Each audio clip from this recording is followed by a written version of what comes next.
परम शांति बाबू जी आपका स्वागत है। और आज जो मेरा क्वेश्चन है आत्मा के ऊपर कि आत्मा क्या है, उस पर आज हम चर्चा करेंगे। आज तक किसी ने भी आत्मा के ऊपर ज़्यादा बात नहीं बताई, जो शास्त्रों में लिखी थोड़ी बहुत बातें बताई है। अब मैं रियल क्वेश्चन शुरू करूंगा कि आत्मा स्थूल, सूक्ष्म और कारण शरीर नहीं है, तो आत्मा क्या है? आत्मा को इन तीनों शरीरों का साक्षी क्यों बताया गया? आप बताइए। देखो, आत्मा जो है वो एकदम निराकारी परम प्रकाश से बनी हुई आत्मा है। उसको हम परम आत्मा कहते हैं, क्योंकि परम प्रकाश से बनी हुई आत्मा को परम प्रकाश, आत्मा निराकार एकदम, उसको आत्मा कहेंगे। जब शरीर जुड़ जाता है, जब आपका आत्मा के साथ शरीर कब जुड़ता है? जब पहले हमारा ब्रह्मांड तो हालांकि सीधा आकारी रूप वाला, सीधा ब्रह्मा ने सप्तर्षियों से अपने जैसे ही 7 रूप निकाले थे, इसलिए सीधा शरीर के साथ निकाला था हमारा ब्रह्मांड में। सप्तर्षियों की रचना डायरेक्ट निराकारी दुनिया हमारे यहाँ ब्रह्मांड में नहीं बनी है, मगर दूसरे जो ब्रह्मांडों में होती है। जैसे हमारी गैलेक्सी की बात करता हूँ, तो हमारी गैलेक्सी में महाशिव जो है, उसने एक संकल्प मात्र से अनंत शिव पैदा किए। तो शिव जो निराकारी पावर के ब्रेकअप हुए, उसको हम परम आत्मा कहेंगे। वो आत्मा उसको, क्योंकि हमारे ब्रह्मांड में जो आत्मा है वो निराकारी स्टेज को कभी पा नहीं सकती, क्योंकि वो उसका जन्म ही हुआ है कि ब्रह्मा ने सप्तर्षियों को पैदा किया। डायरेक्ट ब्रह्मा ने अपने जैसे 7 रूपों को पैदा किया, इसलिए वो आकारी रूप में ही जन्म हुआ। समझ में आए? जैसे कोई परम पुरुष होता है, तो परम पुरुष अपने अंदर से संकल्प कर से दूसरा परम पुरुष निकालता है अपने जैसा हूबहू। उसका डीएनए उसमें डीएनए में आएगा, मगर वो सूक्ष्म शरीर से होता है। ऐसे ही ब्रह्मा ने संकल्प किया, इसलिए आकारी रूप के साथ आत्मा जन्मी। समझ में आए? ओके। इसलिए निराकारी नहीं बनी। हमारे ब्रह्मांड में निराकारी आत्मा की जो बात करते हैं ना, हमेशा निराकारी परम धाम में रहती है आत्मा। आत्मा हमेशा परम धाम में निराकारी अवस्था में रहती है, मगर हमारे ब्रह्मांड जो आकारी रूप में आत्माएं बन जाती हैं, उसको निराकारी बनने में बहुत पुरुषार्थ लगता है। इसलिए दूसरा क्वेश्चन है कि आत्मा कौन सी कैटेगरी की, ये बहुत इंपॉर्टेंट है। बापू जी उसके ऊपर वीडियो बना है। हाँ, लेकिन मगर आत्मा, मैं केवल आत्मा की बात करता हूँ। आत्मा समझने के लिए हमें खुद को, स्वयं को पहचानना पड़ेगा। तो आत्मा कहाँ रहती है? आत्मा, कई लोग अलग अलग कहते हैं आत्मा यहाँ रहती, कभी यहाँ रहती, कभी, मगर आत्मा हमारे माइंड के सेंटर पॉइंट में रहकर माइंड को चलाती है। उसी टाइम पर उसकी आत्मा की स्टेज, आकारी रूप में आत्मा की स्टेज, साकारी रूप में आत्मा की स्टेज और निराकारी रूप में आत्मा की स्टेज, आत्मा की तीनों स्टेज भी है ना। मैं आपको फिर से बताऊंगा कि अगर आत्मा स्थूल, सूक्ष्म और कारण शरीर नहीं है, तो आत्मा क्या है और आत्मा को साक्षी क्यों बताया गया ये तीनों शरीरों का? आत्मा एक केवल परम लाइट का एक पावर है। क्या है? ठीक है, केवल परम लाइट का एक पावर, निराकारी, अति सूक्ष्म निराकारी, जिनको इन आंखों से कोई भी देख नहीं सकता, ना साइंस के साधन देख सकते हैं। एक परम प्रकाश से बनी हुई आत्मा है। जैसे परमात्मा परम प्रकाश से बना हुआ है ना जी, परमात्मा भी परम प्रकाश से, परम लाइट से बना हुआ है, डिवाइन लाइट से बना हुआ है। ऐसे तरह परमात्मा के बच्चे, ये आत्माएं कौन है? परमात्मा की रचना है। अच्छे शब्द में कहे तो रचना है, या बच्चे, धरती पर हम उसको कहे तो बच्चे हैं, ऊपर में उसको रचना कहेंगे। रचना और रचयिता। तो आत्मा का रचयिता जो परम पिता परमात्मा कहते हैं, तो परम आत्मा जो भी है वो भी परम प्रकाश से है। निराकारी स्टेज को, आत्मा की एकदम निराकारी स्टेज को, उसके साथ कोई भी बाहर का आवरण नहीं होता। समझ में आया? वो केवल परम प्रकाश होता है, और वो परम प्रकाश की आत्मा को, निराकारी आत्मा को ही परम आत्मा कहते हैं, और वो उसी को ही आत्मा कहेंगे हम। समझ में आए? इसलिए आत्मा और परमात्मा में कोई फर्क नहीं होता। इसलिए शिव हम भी कह सकते हो, मैं शिव हूं, क्योंकि वो बाप जैसा बाप वैसे बच्चे, निराकारी स्टेज में। हम शिव भी निराकारी स्टेज में ही शिव कह सकते हैं। समझ में आया?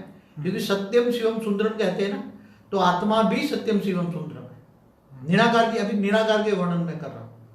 निराकारी जो आत्मा है, परम प्रकाश जब बनती है, वो परम धाम में जाती है।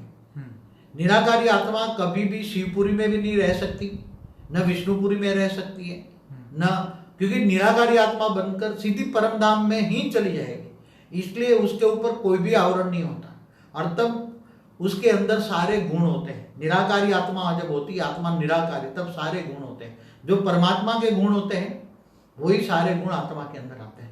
क्योंकि अल्टीमेट तो परमात्मा की संतान है, परमात्मा की रचना है, परमात्मा की बच्चे हैं।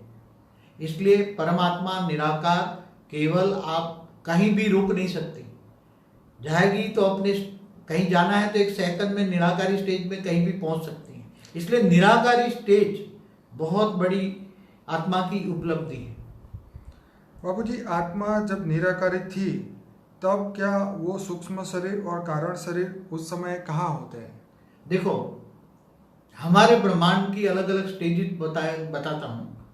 हमारे ब्रह्मांड के कारण ही तो मैं समझा सकता हूँ ना कि ब्रह्मांड का निराकारी दुनिया, हमारे ब्रह्मांड की निराकारी दुनिया माना परम धाम, जहाँ परम आत्माएं रहती है। समझ में आए? आत्मा जब निराकार बन जाती है, कोई चाहता है मुझे परम धाम जाना है, तो आत्मा जब निराकार बन जाती है तो चली जाती है।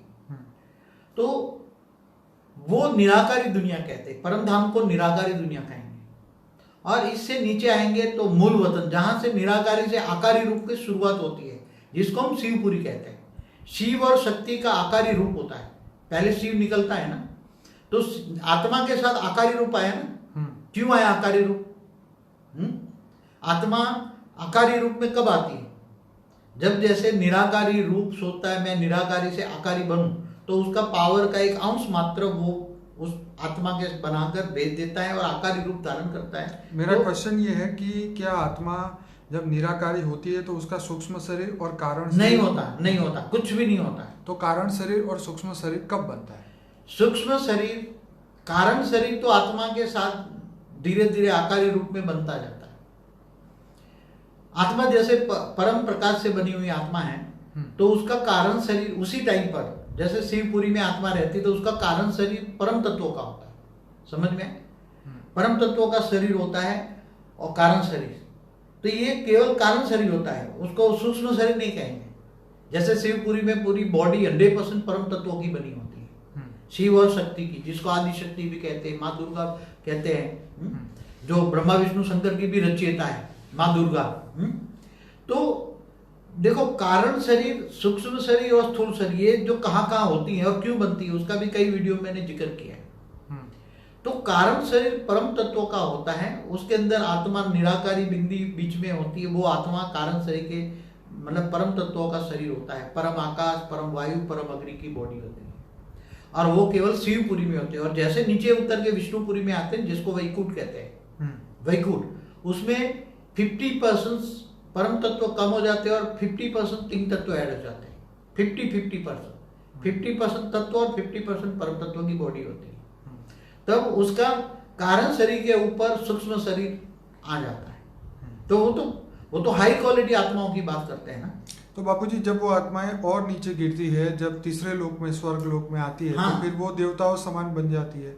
हाँ, फिर मैं बताता हूँ कि जैसे शिव शक्ति ने मिलकर विष्णु की रचना की, विष्णु की नाभि से ब्रह्मा निकला।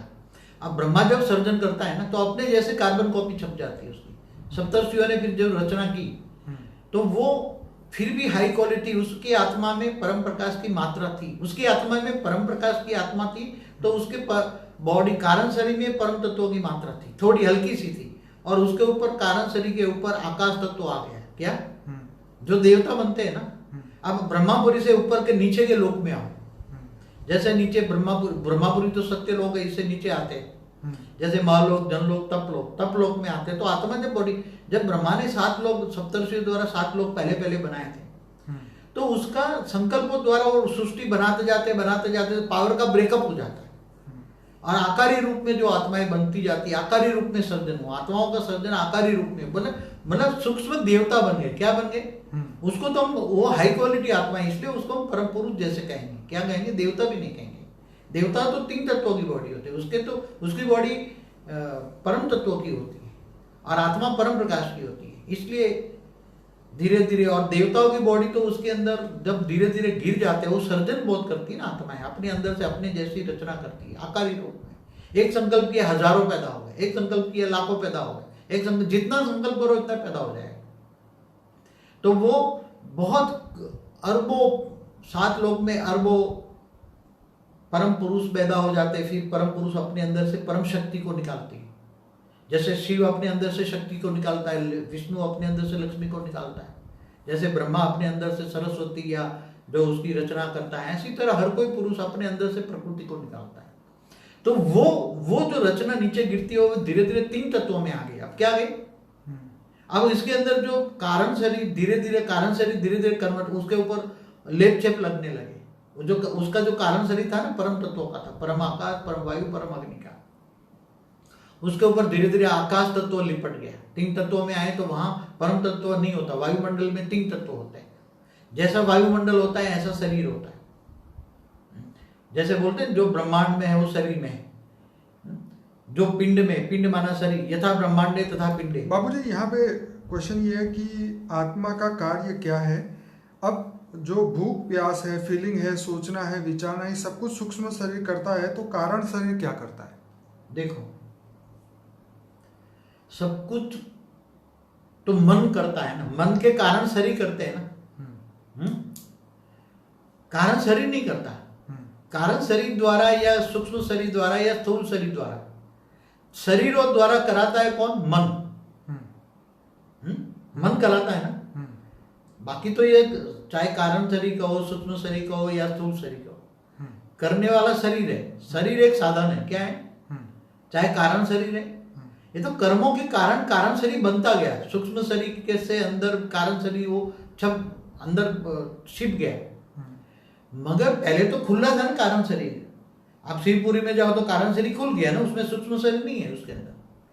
शिवपुरी में जहाँ शिव शक्ति रहते हैं वहां कारण शरीर ही होता है, सूक्ष्म शरीर नहीं होता। सूक्ष्म शरीर तो देवलोक ब्रह्मापुरी से नीचे आता है। 3 तत्वों का शरीर को हम सूक्ष्म शरीर कहते हैं। और जब मृत्युलोक में आता है, तब मृत्युलोक में मनुष्य बनता है, तब 5 तत्वों का शरीर होता है। इसलिए शरीरों का, देखो शरीरों का सर्जन भी क्यों होता है, मैं अति सूक्ष्म बता दूं। देखो, सबसे पहले मन को समझना पड़ेगा। जब पहले मैं दूसरे लोगों की बात बताऊं, जैसे हमारा कोई भी दूसरे ब्रह्मांडों में भी, जैसे दूसरी गैलेक्सियों में दूसरे निराकारी सर्जन होती है, यहाँ तो हमारे ब्रह्मांड में डायरेक्ट आकारी सर्जन हुआ है। जहां निराकारी सर्जन होता है तो निराकारी परम प्रकाश से बनी हुई आत्माएं होती है, परम आत्माएं बन जाती हैं। तो निराकारी से आकारी बनने में बहुत वक्त लगता है। मैंने हमारे ये वीडियो में बताया हुआ है कि ये जो creation of universe, creation of multiverse में मैंने बहुत क्लियर बताया है। तो निराकारी से आकारी और आकारी से दिव्य शरीर, मतलब देवता वाला शरीर, सूक्ष्म शरीर और साकारी शरीर, ये सभी जो कब बनता है, क्यों बनता है, कैसे बनता है, ये सभी बहुत अति आत्मा की स्टेज हाई लेवल की होगी तो समझ पाएगी। क्योंकि आत्मा निराकारी से आकारी बनने में बहुत टाइम लगता है। जैसे बीज में से अंकुर निकलता है ना, मूल निकलता है ना, एक वृक्ष होता है तो वृक्ष तो एक बीज है, जैसे बनियन ट्री है। तो बनियन ट्री का तो ये बीज कितना छोटा होता है, एकदम छोटा होता है। इसमें से अंकुर निकलता है। अंकुर माना मूल निकला ना उसका, बीज में से मूल निकला। तो ऐसे निराकारी से फिर आकारी बनने की प्रोसेस में जब आता है, तो आत्मा निराकारी से आकारी की प्रोसेस में क्यों आती है, एक समझा बड़े रूप से। और उसके अंदर मन क्यों आता है? मन पहले नहीं था। जब पावर की लाइट थी ना, एकदम पावर निराकार एकदम, तो मन नहीं था। वो भाव पहले आत्मा बनी तब मन नहीं था। परम प्रकाश की आत्मा बनी, जो हाई लेवल की बात कर रहा हूं, हाई लेवल की परम लाइट की निराकारी आत्मा बनी, तब उसके अंदर मन भी नहीं था। न मन नहीं था तो मन के अंदर बुद्धि और संस्कार होते हैं, बुद्धि के अंदर संस्कार होते हैं। ये सब नीचे जैसे जैसे आत्मा आकारी रूप धारण करती है, ऐसे ऐसे आकारी, फिर सूक्ष्म शरीर, कारण शरीर बनता है, फिर सूक्ष्म शरीर बनता है, फिर स्थूल शरीर बनता है। तो पहले जब बनती है तो मन जो बनने का कारण क्या है? मन। तो आत्मा को एक संकल्प होता है कि मैं निराकारी से धीरे धीरे आकारी बनता जाऊं। तो एक संकल्प होता है, उसको हम मूल स्वरूप कहते हैं। मूल निकला, निराकारी आत्मा में एक संकल्प निकला कि मैं धीरे धीरे आत्मा का मतलब आकारी आत्मा बनूं। तो मूल से भी धीरे धीरे अंदर वायुमंडल पैदा होता है।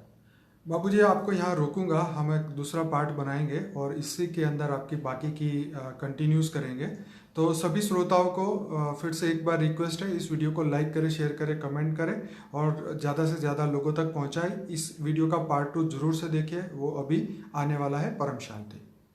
धन्यवाद बाबू।